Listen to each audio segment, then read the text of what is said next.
I'm quite happy to take the songs that he sings and make something of them myself. La, la, la, la, la, la, la. Sorry, what you were saying? I was... When people talk about David Bowie, the words that usually come up are innovator, icon, alien, and genius. He wasn't just a musician. He was a shape-shifting force of nature who rewrote what it meant to be an artist. From Ziggy Stardust to the Thin White Duke, Bowie didn't just make music, he built worlds. But even someone as visionary as Bowie didn't come out of nowhere. Behind the painted face, glittering suits, and groundbreaking records was a man who loved music with every fiber of his being. A man who grew up as a fan. A boy named David Jones in Brixton who would press his ear to the radio and feel his pulse race at the sound of something new. Someone who felt music like religion and had musical heroes he cherished so deeply. They shaped everything he became.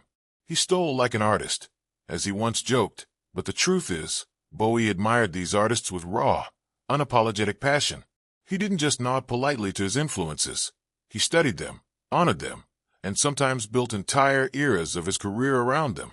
Today, we're diving deep into the 6 musicians David Bowie loved with the fiercest passion, the ones who left fingerprints on his soul, and who, in many ways, helped create the man who would become the Starman. And trust me, number 1 is the most important of them all. Number 6, Elvis Presley. Coming in at number 6 is none other than Elvis Presley, the king of rock and roll, and perhaps the only artist David Bowie ever truly saw as his celestial twin. Literally, they shared the same birthday, January 8th. Bowie would later describe it as a cosmic coincidence that felt almost spiritually important, like they were born under the same star. As a teenager in post-war England, Bowie was spellbound by Elvis. The hair, the hips, the voice. It was like lightning had struck the earth in human form. I saw a vision of what I wanted to be, Bowie reportedly said about watching Elvis perform. It wasn't just admiration, it was something deeper, something faded. Elvis was the template for a new kind of performer, dangerous, glamorous, and untouchable. Bowie soaked in every second. In 1975, Bowie actually wrote the song, Golden Years, for Elvis, a slick, swaggering groove that he thought Presley would own. His team even sent it to Elvis, but for reasons unknown, he never recorded it. Bowie, ever the artist, recorded it himself. It became a hit. But the gesture speaks volumes. Bowie didn't offer songs to just anyone. Only Elvis. There were even rumors that Elvis reached out to Bowie in the final years of his life, possibly to discuss a collaboration. One music historian claimed they even spoke on the phone, with Elvis intrigued by Bowie's futuristic sound. Imagine that, 2 of music's most theatrical legends, circling each other across decades. The impact ran even deeper. Bowie once reflected on how surreal it felt to share a birthday with someone who had influenced him so profoundly. It was as if we were 2 sides of the same coin, he once said. Elvis was the American dream on fire, and Bowie was the alien visitor who learned from that fire and made it his own.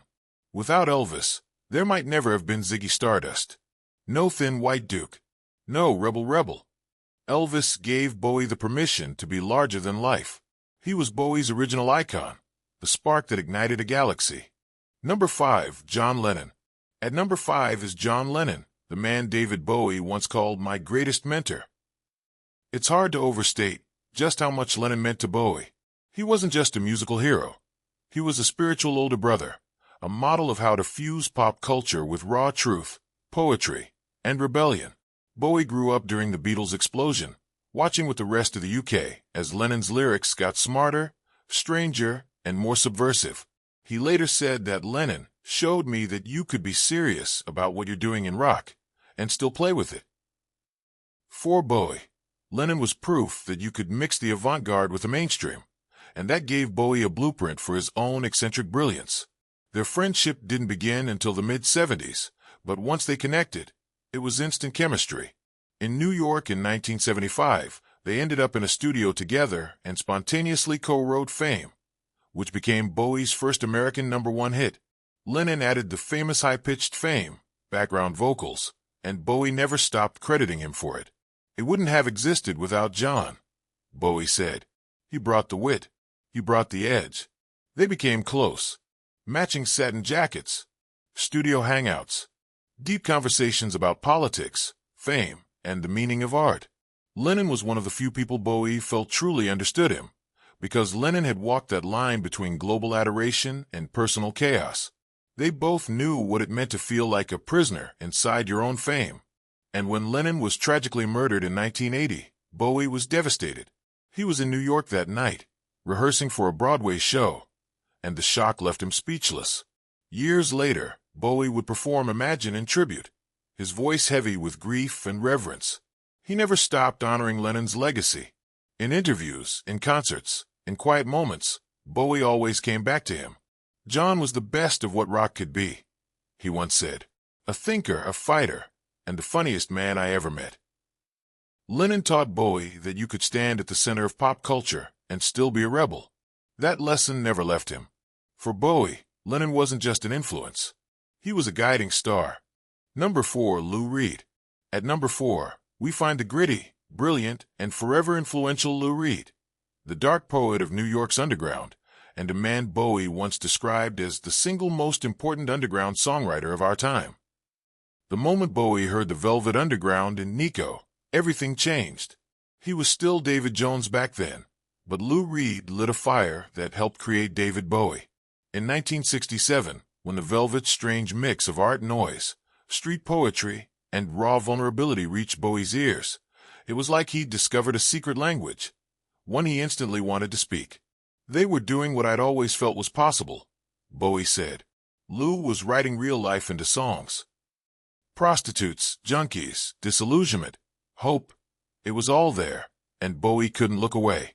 Before Bowie was famous, he was already covering Velvet songs like I'm Waiting for the Man and White Light/White Heat in London clubs. He became one of the first British artists to champion Lou Reed's work, long before the mainstream caught on. But it didn't stop with admiration. In 1971, Bowie finally met his idol, and instead of just fanboying, he offered to produce Lou's next album. That album became Transformer, a glam rock masterpiece that launched Lou's solo career to global heights. Bowie didn't just want to promote Lou. He wanted the world to hear him. Their relationship, though full of artistic magic, was also famously volatile. Lou could be sharp-tongued and moody, and the two clashed at times.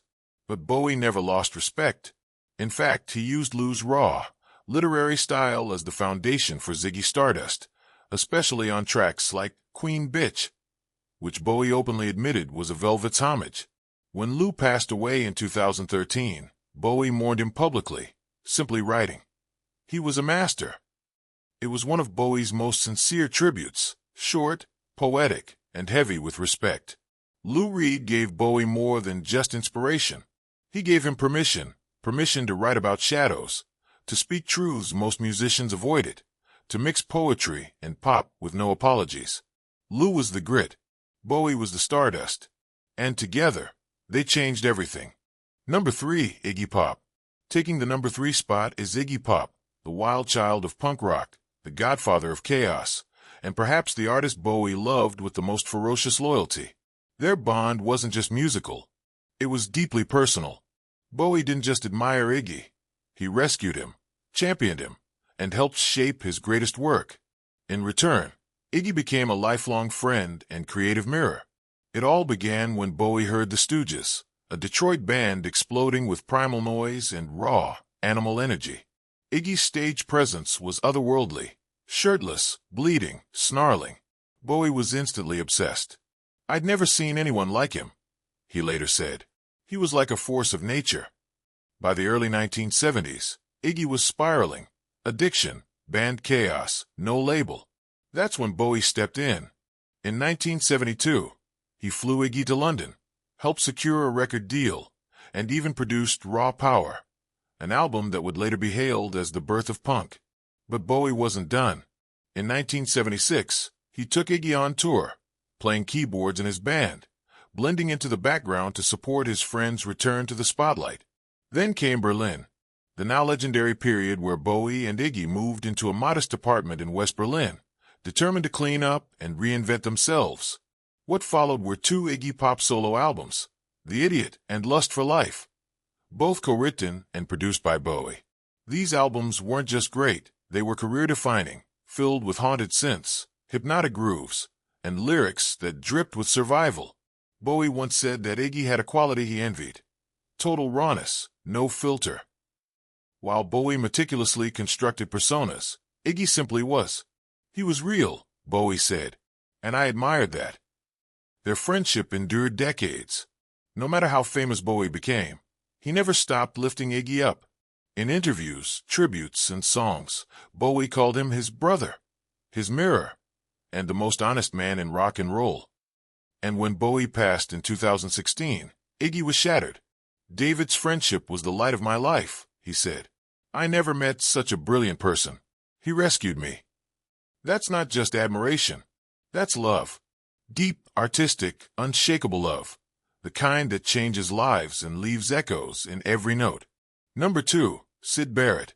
At number 2 is the mystical, fragile, and endlessly fascinating Sid Barrett, the original frontman of Pink Floyd, and the man Bowie once confessed he was passionately in love with musically. To understand how deeply Bowie revered Sid, you have to picture the London underground scene of the mid-1960s. Swirling lights, experimental sounds, and a teenage Bowie standing in the audience, completely spellbound. Sid wasn't just a rock singer. He was a painter, a poet, and a dreamer. His lyrics felt like bedtime stories from another galaxy, full of scarecrows, gnomes, and interstellar fantasies. Bowie had never heard anything like it.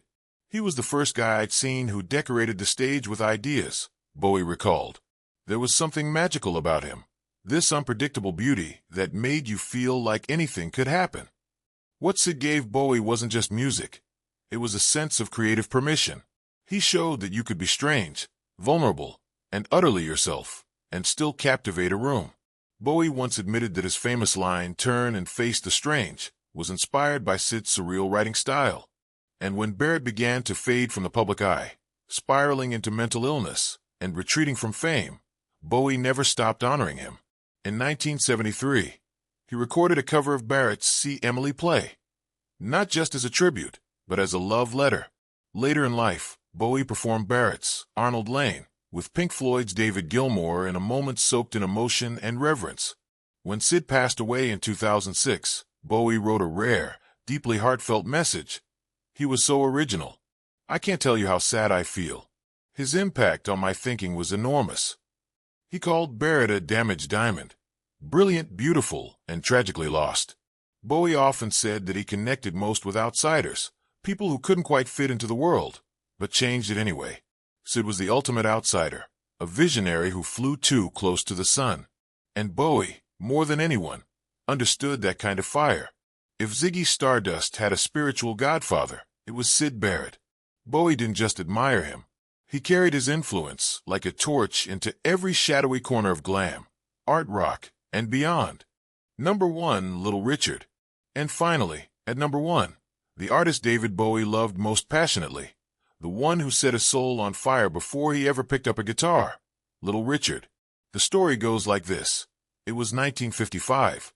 David Jones was just 8 years old, living in suburban England, when he heard something that changed his life forever. That something was Tutti Frutti. He later said, "My heart nearly burst with excitement. It was so full of energy and outrageous defiance. I'd never heard anything like it. It filled the room. It was like seeing God." That moment lit the fuse. It wasn't just that Little Richard was loud, flamboyant, and completely wild. It was that he was fearless. Bowie saw in him the power of self-expression, of owning your difference. The hair, the makeup, the suits, the screams. Little Richard wasn't just performing. He was breaking rules. And Bowie wanted in. He became obsessed. As a child, Bowie bought a saxophone not to play jazz, but because he saw a sax player in Little Richard's band and wanted to join. "That's the life I want," he reportedly told a friend. He wasn't dreaming of being a rock star. He was dreaming of being part of the fire. Years later, even at the height of his own fame, Bowie never forgot who lit the spark. He called Little Richard the true originator, the reason I do what I do. When producing the Let's Dance album, Bowie handed Nile Rodgers a photo of Little Richard in a bright red suit and said, "I want the album to sound like this looks." And let's be clear, without Little Richard, There is no Ziggy Stardust, no Rebel Rebel, no fame.